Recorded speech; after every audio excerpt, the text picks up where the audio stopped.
Nous sommes chez Raphaël Colicci. Et Babette. Merci Martine de ne pas l'oublier. Notre hôtesse a été très sympathique. On a très bien mangé ce midi. Alors le camion est arrivé par là. C'est un peu sportif.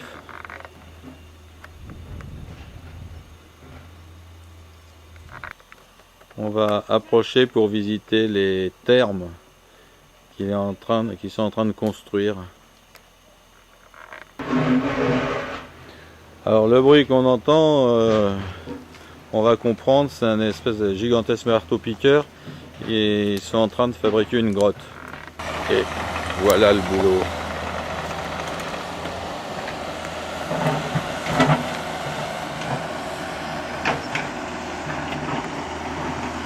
On imagine quand ça sera arboré, ça va être superbe.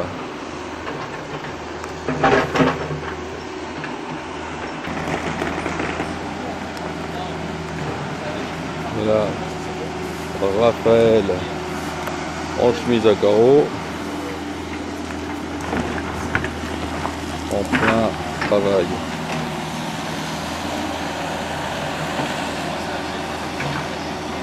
Trois couleurs bien marquées.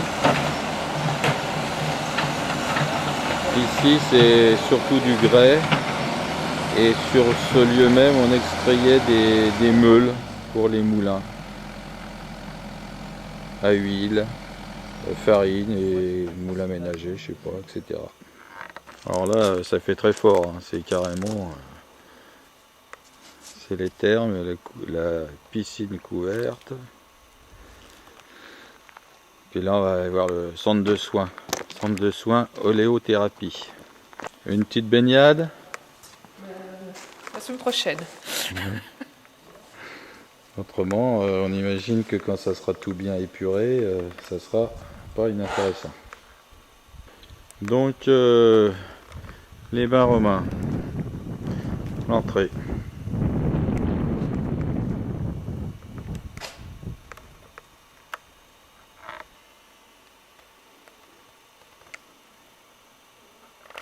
Pièce avec donc pierre de Rome, nous a-t-il dit.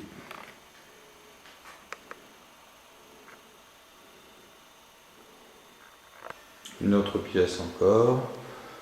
La fin du fin, on voit pas grand chose, mais peut-être mettre en night shot pour voir. Voilà. Le bain, sauna, hammam, etc.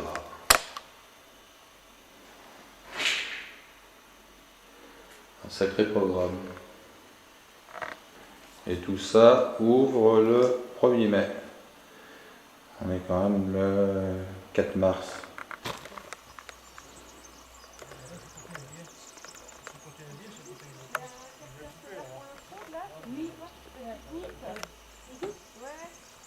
Ça creuse. Voilà l'engin piqueur planté dans le sol. Là, c'est le maçon qui prend ses mesures pour la grotte.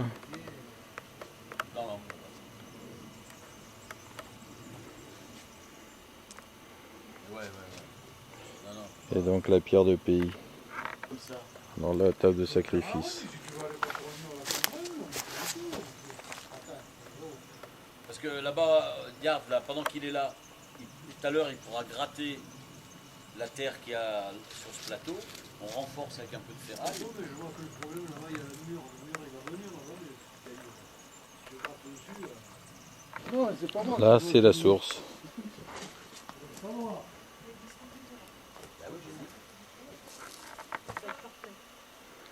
La future grotte. Bien arrondi. Il est où l'ange ? Table de massage. Table de massage. Premier massage. Premier.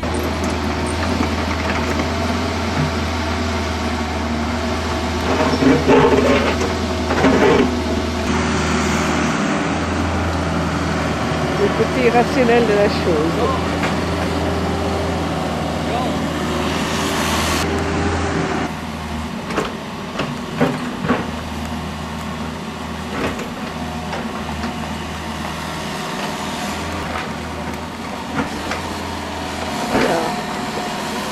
Petit massage aux pieds.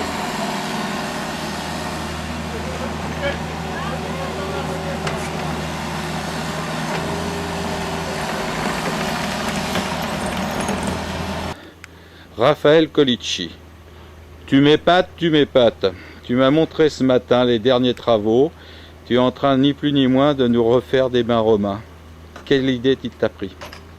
Eh bien, devant le fait un peu difficile d'accepter que l'olive qu'on produit, qu'on se donne du mal à produire en biodynamie, eh bien, on doit jeter. En fait, elle génère 80 à 87% de déchets, de sous-produits dont souvent on ne sait que faire.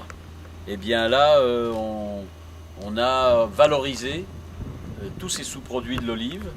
Et en fait, on s'est aperçu que si on faisait la trituration, l'obtention de l'huile avec des moyens plus doux que les machines modernes, c'est-à-dire avec les pierres de granit, eh bien on obtenait déjà une meilleure huile et les sous-produits étaient donc très riches en polyphénol, en squalène, en sels minéraux. Et donc nous avons trouvé des débouchés pour le bien-être, la santé et la cosmétique. Et personne n'y a pensé? Disons que il y avait beaucoup de gens qui disaient ah, il faudrait faire quelque chose, il doit y avoir des éléments. Et on avait quelques pistes, mais c'est vrai que eh bien, la filière oléicole, le ministère de l'Agriculture n'ont jamais voulu entreprendre de recherche. Et voilà, j'ai commencé par faire travailler des chercheurs, faire des brevets, pour qu'il y ait une assise scientifique. Voilà. Alors pourquoi les bains romains? Parce que j'ai fait la même démarche pour la Luc. Et la Luc est une olive verte et il y a 15% de déchets. Alors bien sûr, ces olives qui ont un défaut d'aspect, 15%, ça peut être pas beaucoup, mais à la fois, sur une récolte, c'est important. Et bien là, cette olive que j'ai triturée en verre, eh bien, les Romains, les Égyptiens, les Grecs l'avaient utilisée pour la médecine et pour la beauté. Voilà, et c'est pour ça que eh ben voilà, j'ai créé, j'ai pu refaire aussi grâce à des éléments techniques que j'ai retrouvés dans Pline, dans Ovide et dans Galien. J'ai recréé cette huile romaine qui datait de 2000 ans. Et c'est pour ça que la gamme cosmétique s'appelle la gamme Omphacine. Voilà. Alors décidément, il faut tout faire soi-même, à la recherche des huiles perdues. J'ai cru comprendre qu'on ouvrait début mai. Oui. Oui. On va inaugurer tout ça avec tous les amis qui m'ont aidé à réaliser ce projet, les chercheurs, la filière oléicole bien sûr, et puis la filière bien-être et santé du Languedoc-Roussillon. Voilà, et on va ponctuer cette journée par une série de conférences où il y aura des gens comme Marion Kaplan, la fameuse nutritionniste, le professeur Pujol, le fameux cancérologue. Voilà, il y aura une dizaine de conférences toute la journée sur la thématique de l'olivier.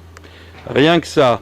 Eh bien, Raphaël Colicci, on te souhaite toute la réussite et tout notre cœur dans cette nouvelle entreprise. C'était uniquement pour parler de la facette oléicole et la facette thermale de Raphaël Colicci, qui en a bien d'autres.